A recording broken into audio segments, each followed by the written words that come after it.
Hi, this is Thomas, and I'd like to welcome you to our special edition of Mindset Matters. We're going to examine mindset in this special edition from this perspective. Mindset as the new psychology of success. And this is lesson 1 of an 8-week teaching, and lesson 1 is going to be on the introduction to the 2 mindsets, and we'll get into that. But in this first lesson, I want to begin this journey, our journey, of understanding how our thoughts and beliefs drive the behavior that shapes your life and my life. And in our source study, there was a group of children that were given a series of puzzles to solve. First, they were given some easy puzzles, and then they were given some relatively more challenging puzzles to solve. And to the researchers' surprise, a few of the children were absolutely thrilled by the challenge of the more difficult puzzles. Now, I don't know about you, but that came as somewhat of a surprise to me, and perhaps it did to you too. It certainly surprised, even shocked the researchers a bit. So they delved into it just a little bit more. So I want to ask you this question. What about you? Do you prefer the comfortable, the familiar, or are you up for a good challenge of sorts? You know, the kind that could ultimately, potentially lead to failure. You know, perhaps you believe that people succeed because they're born smart, and that others that don't succeed because they're not smart. But here's my belief. It's my belief that with intentional practice, with training, and above all, strategy, that we can improve our focus, we can improve our capacity, and we can literally become smarter than what we are. You know, there are already some pretty entrenched myths about left brain and right brain, and how much of our brain we use. Some say 10%, some say 20%. But most of these myths have been debunked by scientists because of the technology that they have with advanced imaging now, and being able to study the brain and prove that all the brain is being used. But you know, this isn't so much about the brain as it is about the mind and mindset, about what we think, what we believe, and how it causes us to behave in a certain way, either pushing us continually towards our potential or holding us back from our potential. You know, I believe this. I believe that we probably can agree that we are more alike than we are different. And even in our uniqueness, we can agree to this, that mindset is more about this learned behavior rather than some physical, intellectual, or personal characteristics. You know, it's been my experience that people sometimes who start out appearing to be the smartest don't necessarily end up the smartest. I know plenty of people who have looked at the person sitting right next to them and thought that that person was smarter than them, yet they put in the time and the effort and the work, and they got better results than that person. What does that say to you? Well, here's what it says to me, is that your experiences, your training, and your individual personal effort are very essential in moving towards your true potential. In other words, the view that you and I adopt about ourselves has a major effect on our life. And that's because our beliefs have the power to transform our mindset and our behavior. I'm going to say that again. Your beliefs have the power to transform your mindset and your belief. And that's significant.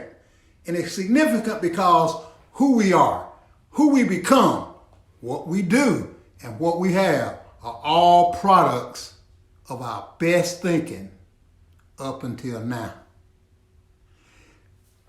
Here's the part that just blows my mind sometimes. Much of our thought is this unconscious program thinking that we had little control over to begin with. It was introduced to us during the first 5 to 7 years of our existence. And again, the researchers say that about 95% of what we do every day is controlled by this subconscious programming. So there are essentially two mindsets. There's a growth mindset and there's a fixed mindset. And here's the difference. The growth mindset is based on the belief that our basic qualities are things that we can cultivate through effort, through work. And therefore, because we can do that, we can change and we can grow through application and experience. Application and experience. More application, more experience. But then we have the fixed mindset. The fixed mindset, on the other hand, is based in the belief that your qualities are carved in stone, so are mine. And so what does it matter if we put forth an effort? We can't improve anyway. And it creates a situation where we have to feel like we have to prove over and over and over how smart we are. Otherwise, we'll look or we might feel deficient in our intelligence or our personality or even in our character. Some of you participated in my one-question survey, and that one-question survey was designed to see where you might fall on this mindset spectrum. So I want to thank you for participating, those who participated. Over 40 of you responded to the one-question survey that had 4 different statements that pertain to a fixed and a growth mindset in terms of our personality and our character traits. And again, those statements was aimed at determining whether you believe that you couldn't change much from who you already are and that you was just kind of stuck with fate, or that you believe you could always change and grow, and significantly if you put in the effort. So here's the results. 70% of you responded or selected a statement that reflect a growth mindset. 15% of you reflected a fixed mindset in the statements that you selected, and the other 15% were a mixture of both fixed and growth. And yes, it is possible for you to have beliefs and behavior that reflect some of both mindsets. And we'll talk more about that over the course of these next lessons, these next 7 lessons after this one. And again, just want to remind you, I would love for you to participate in all 8 lessons. If for some reason you can't, you participate in the ones that you can.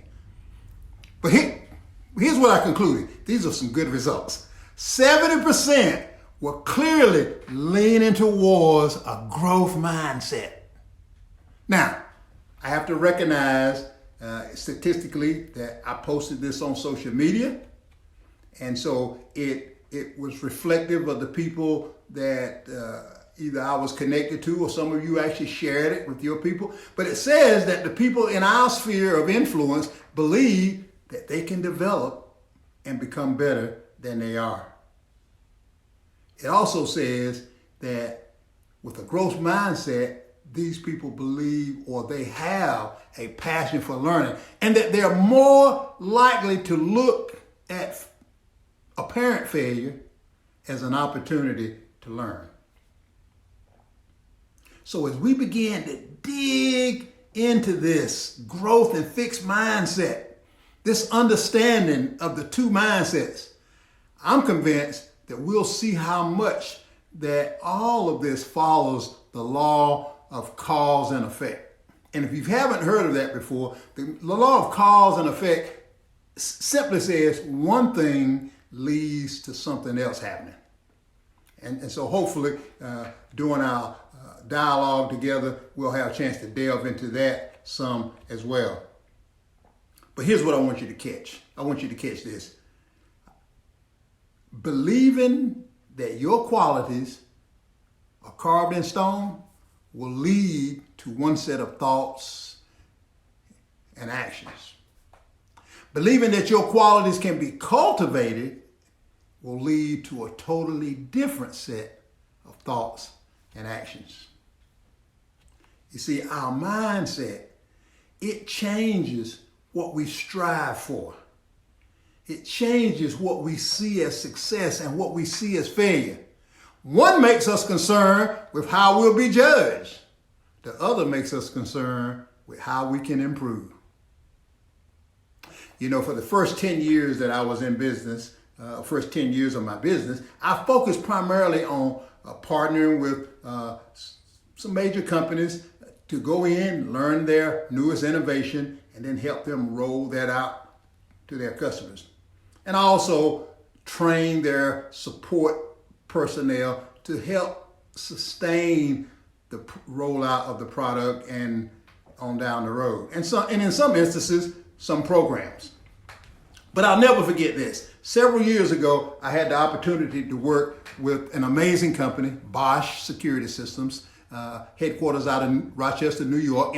And I was learning and helping with the rollout of their latest intrusion, alarm, and access control system. You know, access control where you swipe your company badge and be able to enter a certain place. But I had never done any of these things. It was all new to me. The majority of my background had been in aviation maintenance and a significant part in different companies with the customer service experience. But as I told my wife, I love a good challenge. And so we negotiated and they agreed, and I began learning their product. And at the same time I was learning their product and how to program all of these things and how to install them and troubleshoot them, I began taking my level 1 exam for intrusion and access control technician certification. And I had a successful 18-month contract relationship with them.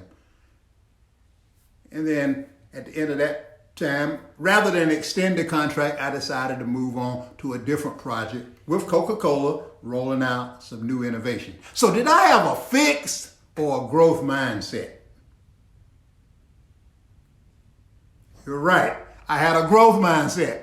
If I'd have had a fixed mindset rather than a growth mindset, it would have been easy for me to justify why I can't learn and facilitate this new stuff. I've never done this. This is totally outside of my experience base. But with a growth mindset, choosing a growth mindset allowed me to set aside any of those thoughts and any anxiety about how I might be judged by technicians who I notified up front that I never worked in the field as a technician, but that doesn't change my ability to be able to give you everything that you need. Because you see, with a growth mindset, my concern wasn't with the past, it was with learning everything that I could and constantly improving in order to deliver the highest value that I could to my customers, which were those support personnel. Wow. Now, just a couple more things and then we'll wrap this up. We'll close out this first lesson. First, this does not mean that a fixed mindset thinking won't try to dominate your life, won't try to be the dominant force in your life. But as James Allen says in his work, As a Man Thinketh, he says, keep your hands firmly on the helm of thought. You see, we are these creative, causative beings that God has created, and we have been given this amazing power to choose and to control and to steer our thinking. So we can choose to operate from this growth mindset, or we can choose to operate from a fixed mindset.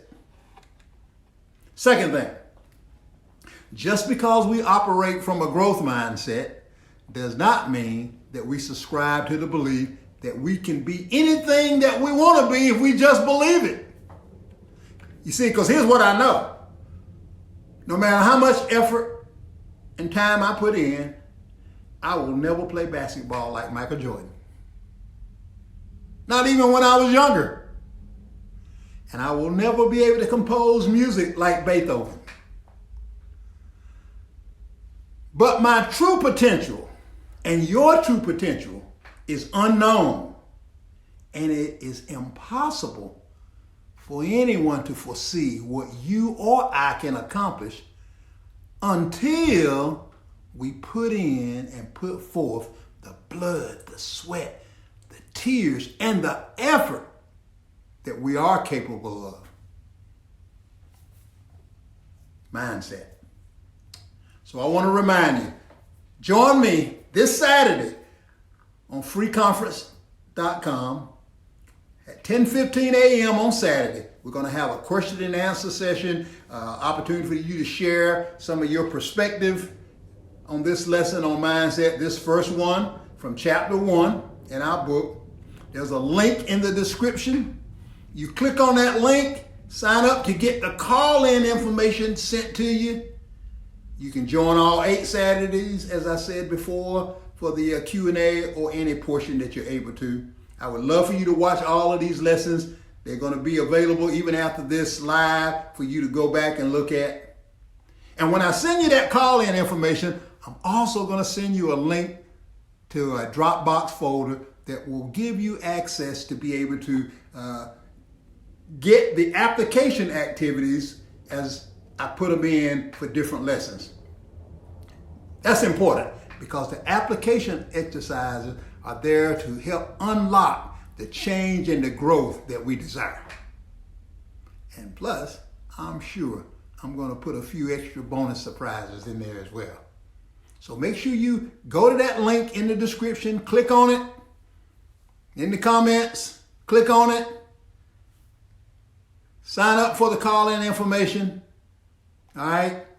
Get access to those application exercises. I want to thank you for joining today.